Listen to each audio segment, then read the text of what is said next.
मैं नरेंद्र दामोदर दास मोदी 26 मई 2014 ये वो तारीख है जिस दिन नरेंद्र मोदी पहली बार भारत के प्राइम मिनिस्टर बनते हैं। ईश्वर की शपथ लेता हूं। जब नरेंद्र मोदी पहली बार प्राइम मिनिस्टर की कुर्सी पर बैठते हैं तब बहुत से लोगों के लिए वो एक बेस्ट पीएम थे। He is one of the finest leaders that this country has had. तो इससे अच्छा प्रधानमंत्री मेरी राय में कोई साबित नहीं होगा। मोदी चाहिए मोदी। तो वहीं बहुत से लोगों के लिए सबसे वर्स्ट पीएम, वो अपना घर भर रहा है, अपना जेब भर रहा है। बहुत से लोगों ने उनको अपना सपोर्ट दिखाया तो वहीं बहुत से लोगों ने उनका मजाक बनाया। बट इन सब के बावजूद मोदी जी 2019 के इलेक्शन में भी जीत के दूसरी बार पीएम बनते हैं और फिर 2024 के इलेक्शंस जीत के तीसरी बार पीएम बनते हैं। और अब तक कुछ लोगों के लिए मोदी जी भगवान बन चुके थे। भगवान राम, कृष्ण और चाणक्य के बाद मैंने कहा था एक चौथी महाक्रांति हिंदुस्तान में नरेंद्र मोदी जी के नेतृत्व में होगी। इंटरनेशनल लेवल पे मोदी जी की तारीफ होने लगी थी। पूरी दुनिया में चारों तरफ सिर्फ एक ही नाम था, Narendra Modi. But currently the situation is totally opposite. Modi ji के इंटरनेशनल बेस्ट फ्रेंड से दोस्ती टूट जाती है। जो लोग अब तक मोदी जी के फेवर में थे वही लोग मोदी जी के अगेंस्ट हो जाते हैं। इतने बड़े बड़े एलिगेशंस मोदी जी पे लगाए जाते हैं बट स्टिल मोदी जी अब तक भी चुप रहते हैं। सो द क्वेश्चन इज़ कि एकदम से इतना बड़ा फॉल आया कैसे? What is the reason for this fall? So in this video we will try to decode the sudden fall of prime minister Narendra Modi. We can't have a leader like that who hates a community. India is not known for that, and I think he has to say sorry to this.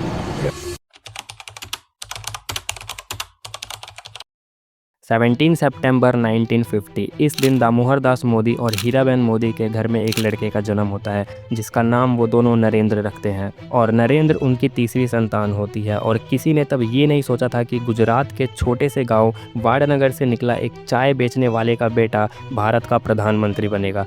पर शायद नरेंद्र ने ये पहले से ही सोच रखा था और इसी सोच के साथ उन्होंने अपनी primary and secondary education complete की and after that he completed his BA in political science and MA in same field, जिससे ये पता चलता है कि मोदी जी को शुरू से ही पॉलिटिक्स में इंटरेस्ट था।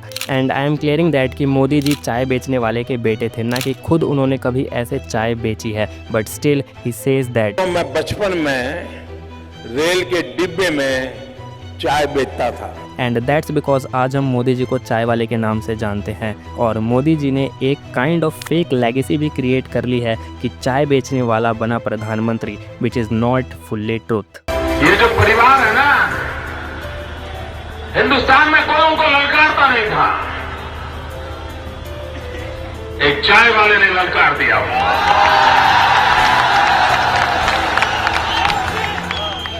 एंड यस, मोदी जी बिल्कुल भी अनपढ़ नहीं है, उनको पॉलिटिक्स की बहुत अच्छे से समझ है। He is well qualified in politics and from the beginning Modi ji wanted to be a politician.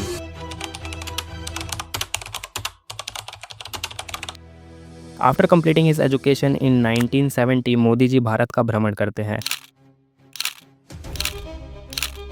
Bharat घूमने के बाद in 1971 Modi ji RSS join करते हैं जहां वो फुल टाइम काम करते हैं और during the emergency in 1975 to 1977 Modi ji Indira Gandhi के अगेंस्ट में काम करते हैं। बट अब तक मोदी जी किसी इंडिविजुअल पार्टी से लिंक नहीं हुए थे। बट फिर इन 1980 में आरएसएस की हेल्प से एक पार्टी बनती है, बीजेपी, भारतीय जनता पार्टी।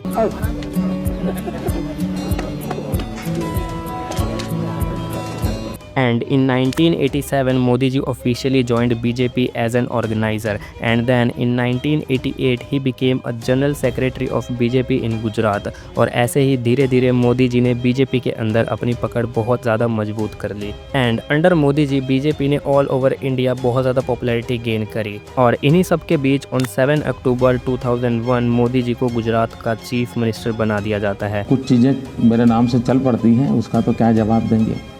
अब ये इलेक्शन से नहीं हुआ था, इसके पीछे एक अलग ही कहानी है। और फिर 2002 के इलेक्शन के टाइम पे मोदी जी को बहुत ज़्यादा ट्रोल किया जाता है उनके काम को लेके, but still he won the election with strong mandate. Now this charge remains is all that is left of their thelas, and there's no one here to tell us whether the men who manned these thelas are dead or alive. And from 2001 to 2014 Modi ji Gujarat को अच्छे से lead करते हैं और अब तक मोदी जी की popularity बहुत ज़्यादा बढ़ जाती है। एंड देन आता है 2014।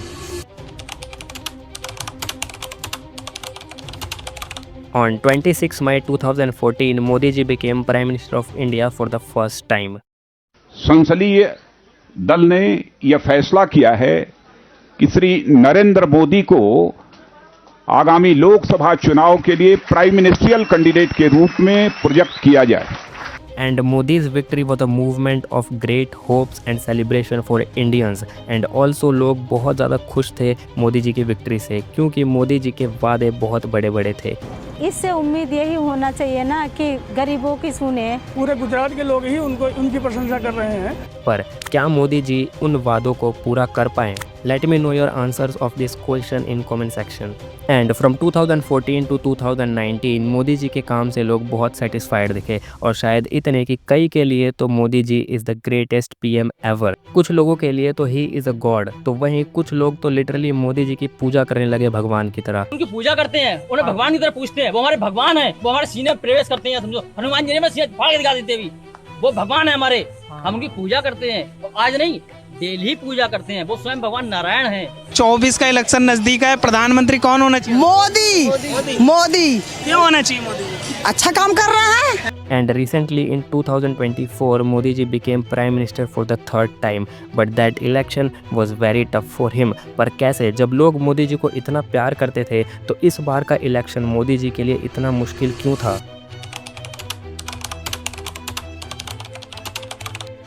तो अभी जो मोदी जी की जर्नी तुमने सुनी वो इतनी आसान भी नहीं थी, क्योंकि मोदी जी जितने ज़्यादा पॉपुलर थे उतना ही ज़्यादा उन्हें ट्रोल भी किया जाता था। कभी उनके बोलने के तरीके को लेके अंगेन घात्रम नयने वक्त्रम न्यायेन राज्यम लवणेन भोज्यम, तो कभी उनके चाय वाले रेफरेंस को लेके, तो कभी उनके कामों को लेके।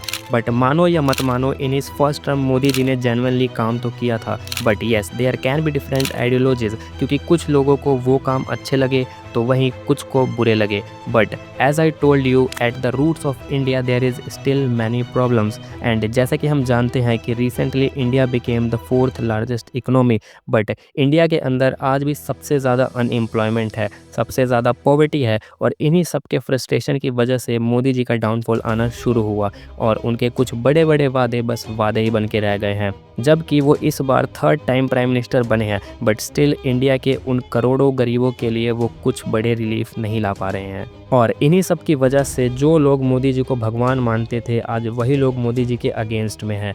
पर इन्हीं सब के बीच एंट्री होती है राहुल गांधी की, जो अपने साथ लेके आते हैं एटम बम, जिससे वो मोदी जी का पूरा साम्राज्य उड़ाने की प्लानिंग कर चुके थे। और यहाँ से मोदी जी का बिगेस्ट फॉल शुरू होता है।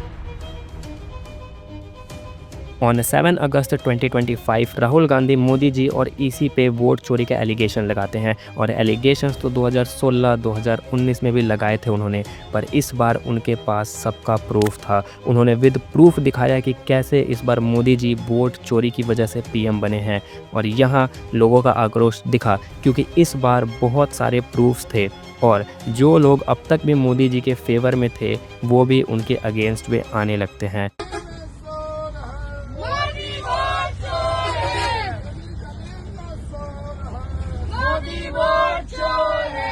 और पूरे इंटरनेट पे बस इसी से रिलेटेड बात होने लगती है, और कहीं ना कहीं मोदी जी के अगेंस्ट में नेगेटिव पीआर भी एक्टिवली होने लगती है। और देखो, ये किसी से भी छुपा नहीं है कि जितने भी ये पार्टीज़ हैं इन सबको सोशल मीडिया का पावर पता है, क्योंकि राहुल गांधी की इमेज गिराने में सबसे बड़ा हाथ इस सोशल मीडिया का ही था। और इन सभी पार्टीज़ के पास नो डाउट इनकी पर्सनल पीआर टीम भी है, जो कि इलेक्शंस के टाइम बहुत तेज़ी से एक्टिव हो जाती है।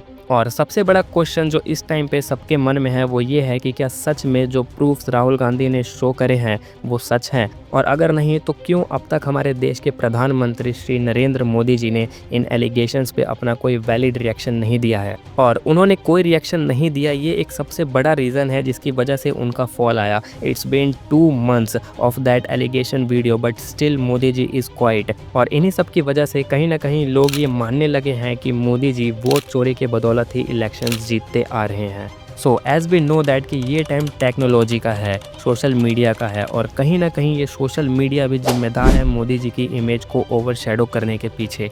क्योंकि तुमने नोटिस किया होगा कि जब राहुल गांधी ने ये इलेक्शन वाला स्कैम एक्सपोज किया था तब एकदम से ही पूरे इंटरनेट पे बस यही चीज़ वायरल हो रही थी। और ये सारी चीज़ें नॉर्मल नहीं होती। अब चाहे वो इलेक्शन के टाइम किसी पार्टी की अच्छी चीज़ों को प्रमोट करना हो या किसी पार्टी के नेगेटिव चीज़ों को एक्सपोज करना हो, ये सब प्री प्लान्ड होता है। क्योंकि अब सबको ये पता है कि हमारे देश का मैक्सिमम यूथ इस सोशल मीडिया नाम के जाल में फंसा हुआ है और उनको जो चीज़ दिखाई जाएगी वो उस पर बिना सोचे समझे विश्वास कर लेगा।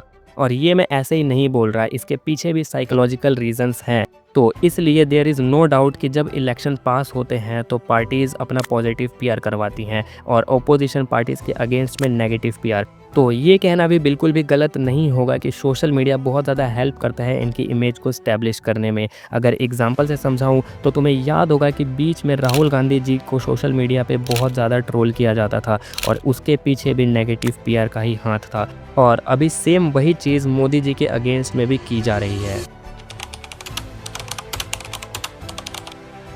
तो अब एक सबसे बड़ा क्वेश्चन कि क्या सच में मोदी जी का फॉल आ गया है? तो मैं सच बोलूँ तो नहीं, हम सबको बस लग रहा है कि मोदी जी का ये डाउनफॉल है। बट अभी तुम बस कुछ दिन वेट करो या इलेक्शंस के टाइम तक 101% मोदी जी की इमेज को वाइट वॉश कर दिया जाएगा। क्योंकि जैसा कि मैंने तुम्हें बोला कि ये सब सोशल मीडिया डिसाइड कर रही है। अभी बस कुछ ही दिनों में मोदी जी का पीआर एक्टिव हो जाएगा एंड देन उनका पॉजिटिव पीआर चालू हो जाएगा और तुम्हें हर जगह मोदी जी की तारीफ सुनने मिलेगी और राहुल गांधी के इन एलिगेशंस को तुम खुद भी भूल जाओगे। सो अगेन एक और क्वेश्चन आता है कि अगर ये सब पीआर कंट्रोल कर रही है तो मोदी जी की पीआर ये कुछ दिन का वेट क्यों कर रही है? तो मैं तुम लोगों को एक रियलिटी चेक देता हूँ, सुनने में थोड़ा बुरा लगेगा पर इसे ध्यान से सुनना। तो एक्चुअली ये जो आजकल का यूथ है ना, ये चीज़ों को बहुत जल्दी भूल जाता है और अगर मोदी जी की पीआर अभी एक्टिव हो गई तो इलेक्शंस आते आते तुम सब उनकी पॉजिटिव इमेज को भूल जाओगे। और अभी मोदी जी का पीआर और पूरे देश के लोग वेट कर रहे हैं राहुल गांधी जी के हाइड्रोजन बॉम्ब का। और एक और सबसे बड़ा क्वेश्चन, क्या मोदी जी सच में वोट चोर हैं? देखो मैं ऐसा मानता हूं कि हाँ, अभी के लिए तो मोदी जी वोट चोर हैं क्योंकि उन्होंने किसी भी टाइप का कोई क्लेरिफिकेशन नहीं दिया है और अभी वो मेरी नज़रों में वोट चोर हैं। और मैं ऐसा मानता हूं कि इसमें मोदी जी से ज़्यादा गलती इलेक्शन कमीशन की है क्योंकि देश के डेमोक्रेसी, देश के कॉन्स्टिट्यूशन को इसी ने मजाक बना के रख दिया।